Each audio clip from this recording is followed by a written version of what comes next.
नमस्कार दोस्तों। मैं किस्साबाज वाला लेकर आया हूँ प्रसिद्ध लेखकों की प्रसिद्ध कहानियाँ।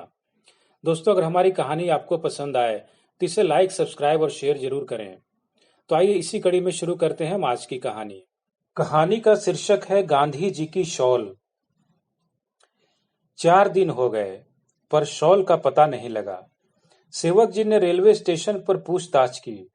डिब्बे में साथ बैठे एक परिचित यात्री से पूछा पर पता नहीं लगा। पुलिस में रिपोर्ट और अखबार में विज्ञप्ति छपाने पर सोचा, पर लगा कि गांधी जी की दी हुई पवित्र शॉल थी, उससे पुलिस और अखबारी मामलों में फंसाने से उसकी पवित्रता नष्ट होगी।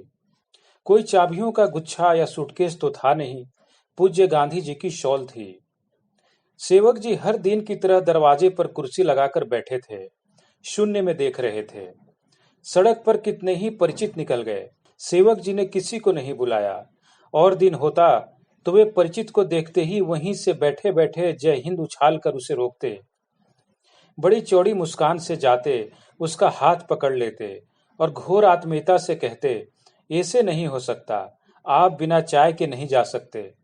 पकड़कर भीतर ले जाते, चाय बुलाते, अलमारी से एक फाइल निकालते जिसमें वे अखबारी कतरनें लगी थीं। उसमें उनका नाम छपा था। इनमें वह कतरन भी थी जिसमें उनके बचपन में खो जाने पर पिता ने उनकी खोज में विज्ञप्ति छपाई थी।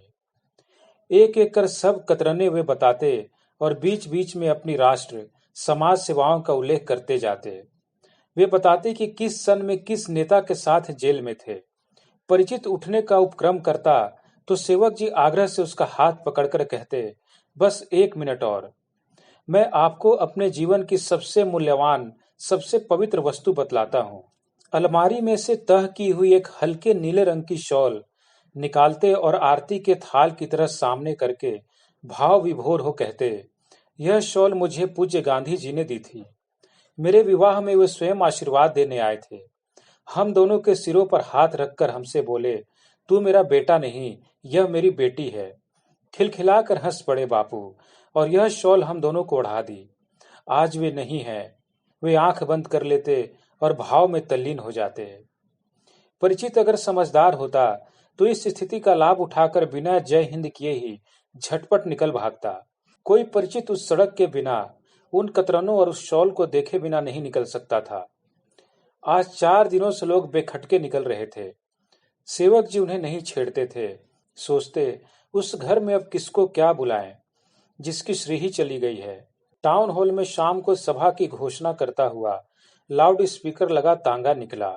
सेवक जी के मन में उमंग की लहर उठी, पर लगा कैसे जाऊं, शॉल जो खो गई। हर सभा में वे गांधी जी की शॉल ओढ़कर जाते। मंच पर अंतिम वक्ता के बाद खड़े होकर कहते, मुझे भी इस विषय में 2 शब्द कहना है। माइक पर वे बोलते, मैंने जो कुछ सीखा गांधी जी की चरणों में बैठकर। वे मुझे पुत्रवत स्नेह करते थे। मेरे विवाह में वे स्वयं आशीर्वाद देने आए। और पूरा किस्सा मेरे जीवन की सबसे मूल्यवान, सबसे पवित्र निधि है। सभा में लोग जानते थे कि सेवक जी अवश्य आएंगे और शॉल के बारे में बताकर बैठ जाएंगे। एक सभा में वे इस विषय पर आ ही रहे थे कि सभापति ने घंटी बजा दी।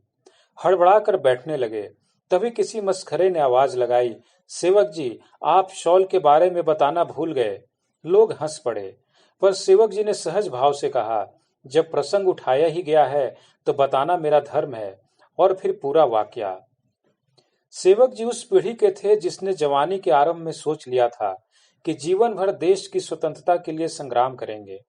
पर स्वतंत्रता पहले आ गई, जीवन शेष रहा। अब क्या करें? यह तो सोचा ही नहीं था कि स्वतंत्रता प्राप्ति के बाद क्या करेंगे। जिन्होंने सोच लिया था वे सरकार चलाने लगे। कुछ विरोधी दल में आ गए, जो जीत न सके, सरकार में नहीं जा सके। वे बड़ी उलझन में आ गए। हारा हुआ राजा रनिवास में जाता है।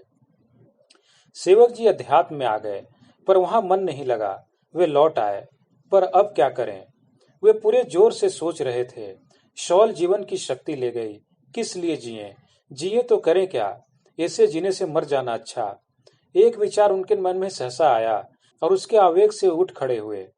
चप्पल पहनी और दूर सदर कोने में कपड़ों की एक दुकान पर गए और वैसे ही शॉल खरीद ली। मन ही मन समाधान कर लिया, वस्तु सत्य नहीं है, भावना सत्य है। अब समस्या खड़ी हुई कि उसका नयापन कैसे मिटे। सेवक जी ने उसे पानी में डुबाकर सुखाया, उससे फर्श साफ किया। 2-3 दिन उसे ओढ़कर सोते रहे। अत्याचार से उसकी चमक दमक गायब हो गई। प्रफुल्लता लौट रही थी, पर ज्यों ही वे प्रसन्न होते, आशंका कूद पड़ती कि लोग समझ न जाएं। शाम की सभा तय थी। कई दिन बाद सेवक जी सभा की तैयारी में थे। कुर्ता और धोती निकाले, शॉल निकाली। मंच पर बैठे धुकधुकी लगी, कोई भेद न जान ले। कोई सहज ही देखता तो कांप जाते, इन्होंने शॉल का रहस्य तो नहीं भांप लिया। अंतिम वक्ता के बाद खड़े हुए, बोले, मुझे इस विषय पर 2 शब्द कहना है। उन्होंने माइक पकड़ लिया था। दिल धड़क रहा था और हाथ कांप रहे थे। आज पैरों को स्थिर करने का प्रयत्न करना पड़ रहा था। बोलना शुरू किया, मैंने जो कुछ सीखा है गांधी जी से। ये शॉल उन्होंने मुझे दी थी, बापू स्वयं। पहली पंक्ति में बैठा एक आदमी उठकर खड़ा हो गया और बोला, क्यों झूठ बोलते हैं सेवक जी, यह शॉल तो बिल्कुल नई है और मील की है। भला गांधी जी मील की शॉल देते? सभा में हंसी हुई। सेवक जी के पैर डगमगाए, माइक पर पकड़ ढीली हुई और वे वहीं बैठ गए। धन्यवाद।